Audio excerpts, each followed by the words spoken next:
Halo anak-anak, kembali lagi di kelas online.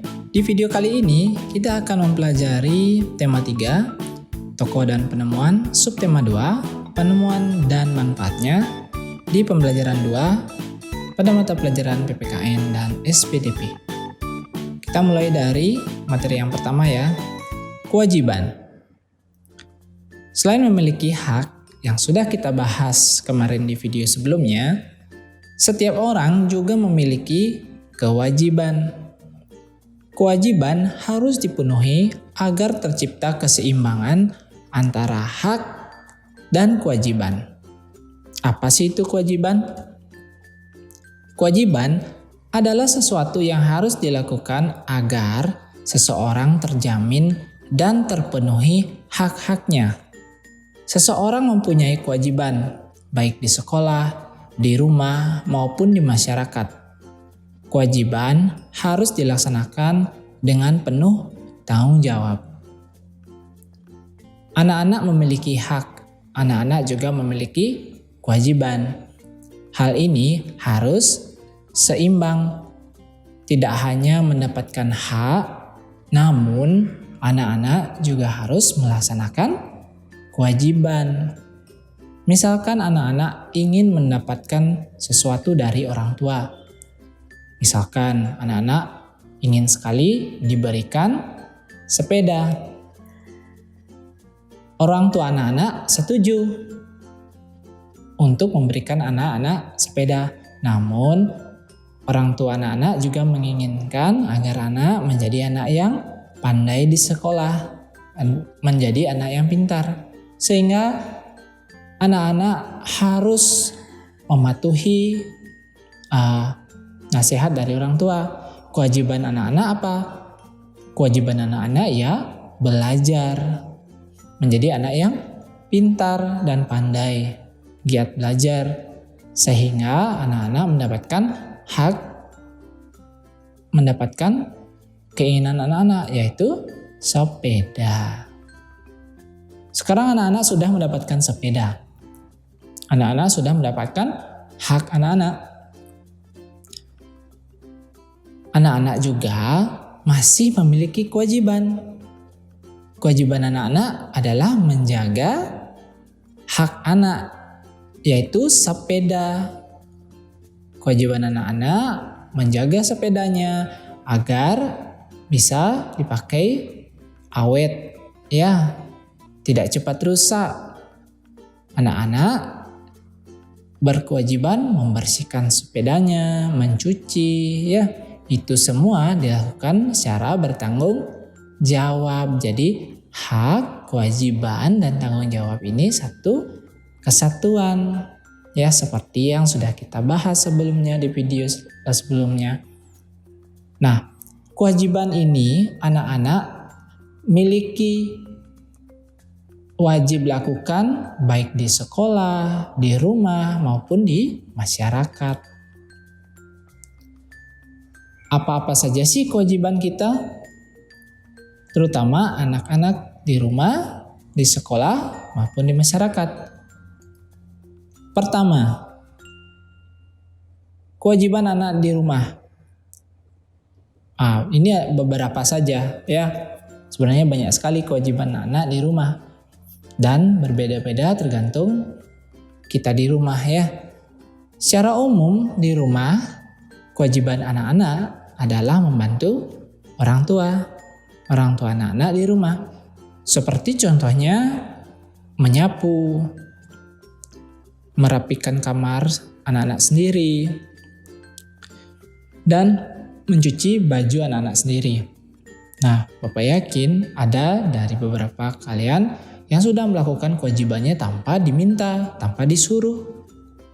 Itu anak-anak sudah namanya bertanggung jawab terhadap kewajiban anak-anak sendiri. Tanpa disuruh, tanpa diminta, anak-anak sudah menyapu, mencuci bajunya sendiri, merapikan kamarnya sendiri. Nah, itu sangat bagus. Bapak acungi jempol. Ya. Yang kedua, kewajiban anak-anak adalah menghormati orang tua anak-anak di rumah. Harus dihormati orang tua kita, ya. Yang ketiga, menjaga sopan santun. Anak-anak wajib menjaga sopan santun terhadap orang tua di rumah maupun tamu yang datang ke rumah. Anak-anak tidak boleh acuh tak acuh. Harus sopan dan santun, memberikan salam, menyapa, dan lain sebagainya. Itu harus dilatih dari sekarang agar nantinya terbiasa. Yang terakhir, anak-anak wajib mempunyai kewajiban belajar di rumah ya dan mengerjakan tugas atau pekerjaan rumah. Biasanya kan dapat tugas atau pekerjaan rumah atau PR ya. Anak-anak wajib mengerjakannya di rumah. Jangan besoknya dikerjakan di sekolah. Kerjakan di rumah. Namanya juga PR, pekerjaan rumah ya, dikerjakan di rumah. Itu beberapa kewajiban anak di rumah. Ya, masih banyak lagi sebenarnya ya. Di sekolah, anak-anak mempunyai kewajiban mendengarkan ketika guru sedang menjelaskan. Nah, ini penting ya. Kalau anak mendengarkan, anak-anak pasti tahu apa yang dijelaskan, apa yang diberitahukan yang menjadi bimbingan untuk kita. Kalau anak-anak tidak dengar, ya anak-anak tidak tahu apa yang disampaikan oleh guru anak-anak. Kemudian yang kedua, mengerjakan tugas dengan penuh tanggung jawab. Itu kewajiban anak-anak, wajib dilakukan di sekolah ya, untuk kebaikan anak sendiri, untuk perkembangan pengetahuan anak-anak sendiri ya. Yang ketiga, melaksanakan piket. Nah, ini kan anak-anak biasanya dibentuk piket per kelompok membersihkan kelasnya anak-anak. Itu wajib anak-anak laksanakan ya. Yang keempat, mentaati tata tertib sekolah.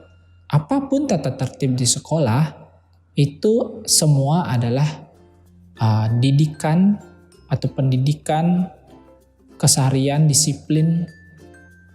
Sekolah ingin menanamkan kebiasaan-kebiasaan baik kepada anak-anak lewat tata tertib ini. Nah, itu wajib anak-anak laksanakan untuk perkembangan anak-anak sendiri.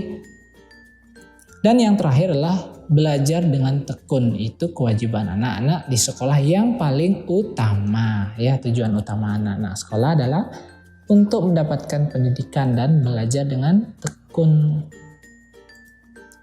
Kemudian di masyarakat, anak-anak bisa atau wajib ikut serta dalam kegiatan gotong royong. Misalkan membersihkan lingkungan rumah sekitar anak-anak ya. Misalkan di depan rumah ada rumput, anak-anak boleh ikut mencabutnya. Selain anak membantu orang tua ya. Itu. Yang kedua, menjaga kebersihan lingkungan. Misalkan anak-anak jalan-jalan di luar rumah, di lingkungan masyarakat, anak-anak wajib menjaga kebersihan lingkungan. Ya. Misalkan ada sampah plastik, anak-anak boleh pungut, bawa ke tempat sampah. Itu misalkan ya. Yang ketiga, memilah sampah plastik dan tidak membuang sampah sembarangan. Ini Bapak yakin anak-anak sudah tahu bahwa sampah plastik bisa merusak lingkungan ya. Anak-anak harus pilah mana sampah plastik, mana sampah organik. Yang organik dibuang di tempat sampah yang organik, yang plastik dikumpulkan ya, nanti bisa dijual di bank sampah. Kemudian tidak membuang sampah sembarangan. Misalkan anak-anak ke tempat warung atau toko berbelanja makanan dengan bungkusan plastik atau bungkus yang lainnya, janganlah dibuang sembarangan, buanglah di tempat sampah. Itu menjaga lingkungan sekitar ya.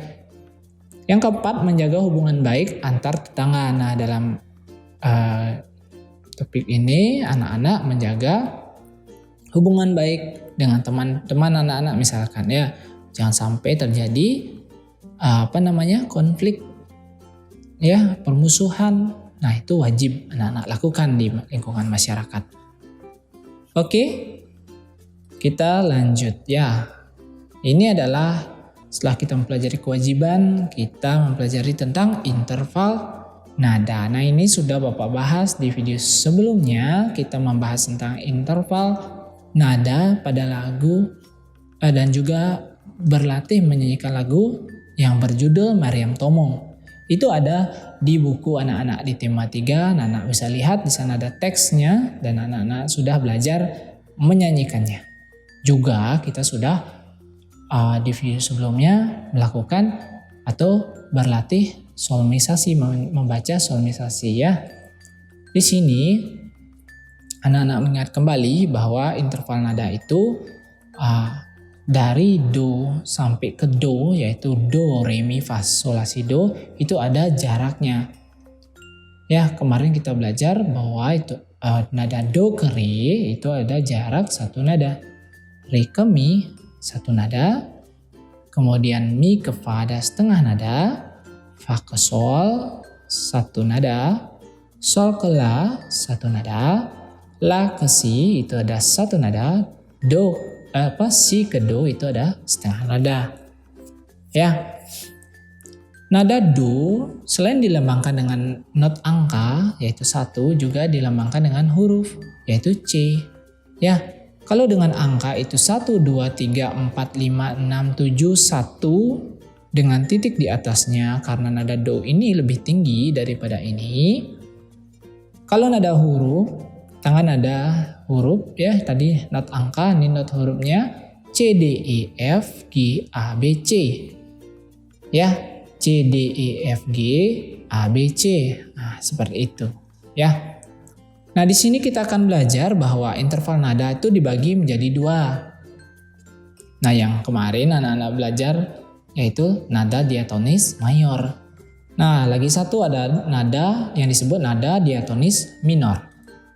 Apa itu? Nah, kita bahas dulu untuk nada diatonis mayor. Bagaimana sih cirinya? Nada diatonis mayor itu cirinya bersifat, lagu-lagu yang menggunakan diatonis mayor itu bersifat riang gembira. Kemudian bersemangat. Kemudian yang ketiga biasanya diawali dan diakhiri nada do. Tetapi itu tidak menutup kemungkinan diawali dengan nada sol atau mi dan diakhiri nada do. Ya, bisa diawali do dan diakhiri do. Bisa diawali sol atau mi dan diakhiri do. Itu nada diatonis mayor. Di sini ada nadanya yaitu do, re, mi, fa, sol, la, si, do ya. Itu nadanya jaraknya 1, 1, setengah, 1, 1, 1, setengah. Ini sama seperti yang tadi ya. Jadi yang tadi itu adalah nada diatonis mayor. Nah, itu ya. C ke D atau do ke re atau 1 ke 2 itu jaraknya 1. Kemudian selanjutnya jaraknya juga 1. Kemudian setengah, 1, 1, 1, setengah. 1, 1 setengah, 1, 1, 1 setengah. Itu nada diatonis mayor. Nah, bagaimana dengan nada diatonis minor? Cirinya lagunya bersifat sedih. Ya.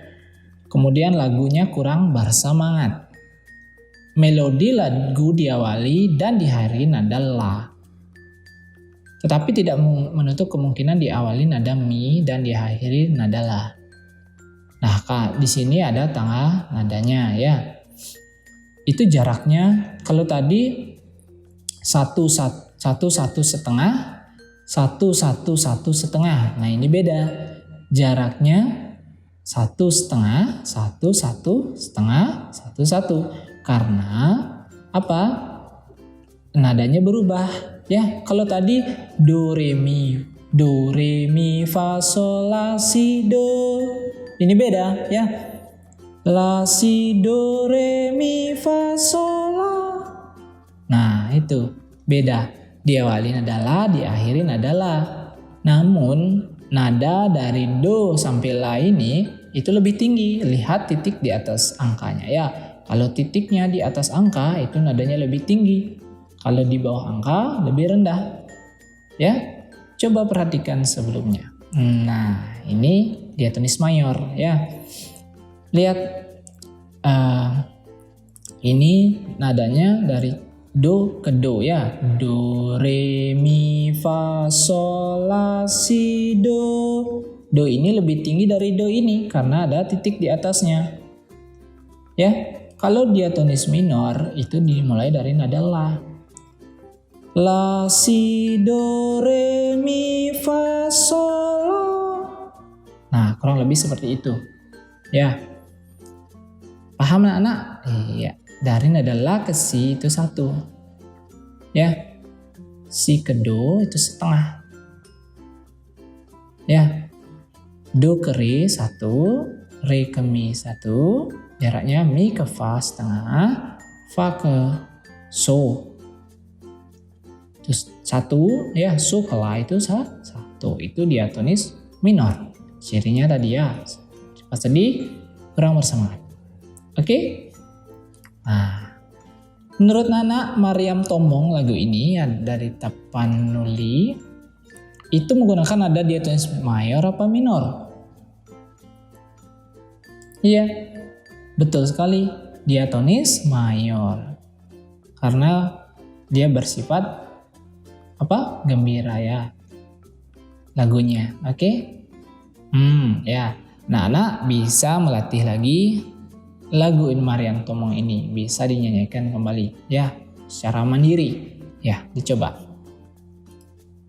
Baiklah, terima kasih sudah menonton video ini. Bagi kalian yang merasa ini bermanfaat, silahkan dibagikan ke teman-teman kalian, di like atau di subscribe. Terima kasih.